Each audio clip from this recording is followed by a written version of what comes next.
மத்திய பிரதேசத்தில் 1984 நிகழ்ந்த உலகத்துடைய மிக மோசமான தொழிற்சாலை விபத்தாக கருதப்படக்கூடிய போபால் விஷவாயு கசிவு நடைபெற்று 40 வருஷம் ஆகுது. இந்த விபத்து நடைபெற்று 40 வருஷம் ஆகியிருக்கக்கூடிய நிலையில் அதில் எஞ்சியிருந்த கழிவுகள் தற்போது அகற்றப்படக்கூடிய நடைமுறையை அந்த மாநில அரசு தொடங்கியிருக்கு.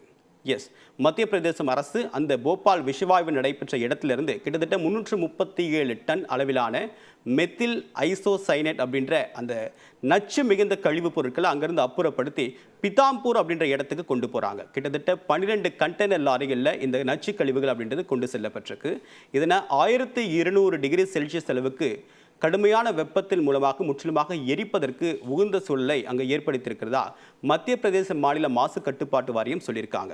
ஆனால் 40 வருஷம் கழித்து இந்த போராட்டம் வெற்றி அடைந்திருக்கிறதா இந்த விஷவாயுவால் பாதிக்கப்பட்ட மக்கள் அங்கே சொல்கிறாங்க. கிட்டத்தட்ட 4 தலைமுறையில் இந்த விஷவாயு விபத்து இப்போவும் தண்டிச்சிட்டு இருக்கக்கூடிய நிலையில் அங்கே இருக்கக்கூடிய மக்கள் அப்படின்றது இந்த கழிவுகள் அகற்றப்பட்டதை வரவேற்றிருந்தாலும் கூட எங்கே அப்புறப்படுத்துவதற்காக எரிக்கிறதுக்காக கொண்டு போகிறாங்களோ அங்கே இருக்கக்கூடிய மக்கள் அப்படின்றவங்க இதுக்கு கடுமையான எதிர்ப்பையும் பதிவு செஞ்சுருக்காங்க. ஆனால் முற்றிலுமாக ஒரு அறிவியல் பூர்வமான முறையில் இந்த நச்சு கழிவுகள் எரிக்கப்பட்டதுனால எந்த விதமான பாதிப்பும் ஏற்படாது அப்படின்னு அரசு தரப்பில் உறுதியாக சொல்லியிருக்காங்க.